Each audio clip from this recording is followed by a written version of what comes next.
waxaan soo dhaweynayaa maayir cabdikariin axmed mooge ku soo dhow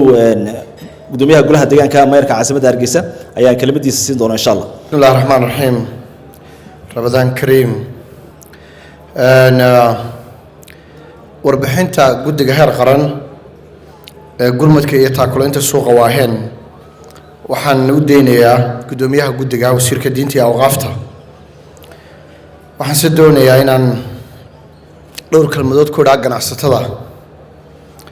waad ogtihiinoo laydinka warrami maayo jimcihiisii habeennimadkii wixii nagu dhacay iyo masiibadii nagu habsatay marka waxba ku fogaan maayo waqti idinkaga qaadi maayo meeshaa wixii ka dhacay waa wada joogteen waa habeenaynu xasuusnaan doono oo qof kasta oo inaga midana xusuustiisa insha Allah ku nagaan doonta oo aynu wax ka baran doono waxaan isleeyahay masiibadani waa laynagu tijaabinayaa waxaa laynoogu tijaabinayaa midnimadeena la eegaya bal inaynu nahay qaar maalmaha adag dhexdooda iska ilaawa wixii kale dhex yaala oo u midoobi karaya maalmaha adag inay ka baxaan waxaa la tijaabinayaa baan isiri deeqsinimadeena waxaanan isleeyahay malaa waxaa la tijaabinayaa inaynu nahay qaar aan waxba la hadhin markay tan oo kale dhacdo oday adeer ahaayoo caan ahaa Allah u naxariiste oo aad nin u shaqo badan ahaa maal badanna lahaa ayaa halahays wuxuu u lahaa maalmaha adag Soomaalidu bariga maguun bay isku qabsan jirtay ay ku ficiltami jirtay marka halahays wuxuu u lahaa waa maalintan u shaqaysan jiray intuu dhigo waxa la isku haysto oo dhan ayuu odhan jiray waa maalintan u shaqaysan jiray waxaan rajaynayaa ganacsatadu inay maanta madaxweynahooda hortiisa madaxweyne ku-xigeenkooda hortiisa inay ka yidhaahdaan waa maalintan u shaqaysan jiray waxaan isleeyahay malaa waxaa la tijaabinayaa iskaalmaysigeena iyo inaynu nahay qaar marka qaar inaga midi tan oo kale ku dhacdo inay kuwa kalena markaa u kacaan oo ay markaasi gacan qabtaan waxaa la tijaabinayaa baan isiri malaa inaynu nahay ummad markii ka dunto dib u dhisan karaya sidii ay dhaydkiiba markaa aynu u dhisannay waxaanad caawa dee aanu arkaynay deeqsinimadiina waxaanu arkaynay inaynu nahay qaar insha Allahu tacaala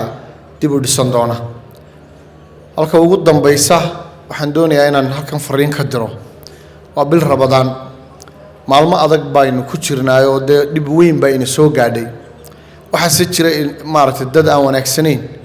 oo wanaaga iyo dhibtayna haysatana aan arkayn oo wax walba siyaasadaynaya ummadani maanta waxay u baahan tahay inay walaal ahaato inay mid ahaato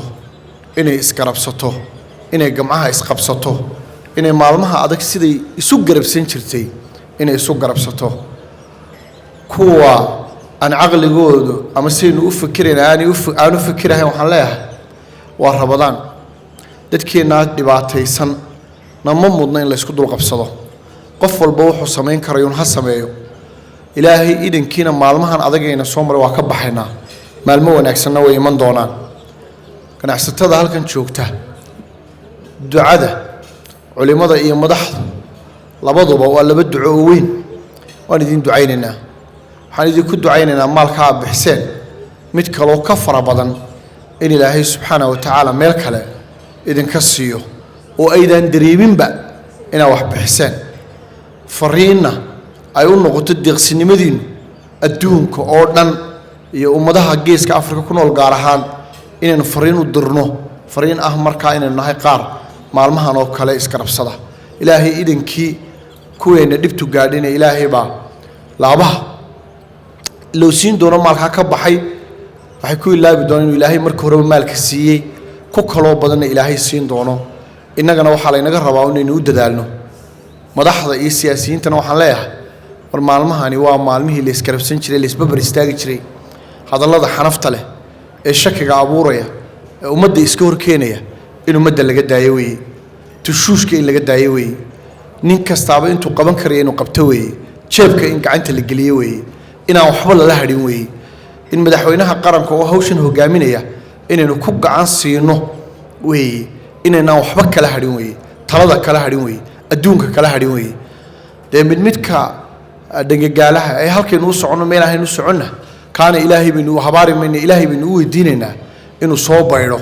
oo waddada wanaagsan aynu hayno ee ummaddan masaakiinta ee dhibtu gaadhay aynu ugu gargaarayno inuu noola gargaaro waan idiin wada ducaynayaa wasalaamu calaykum waraxmatullaahi wabarakaatu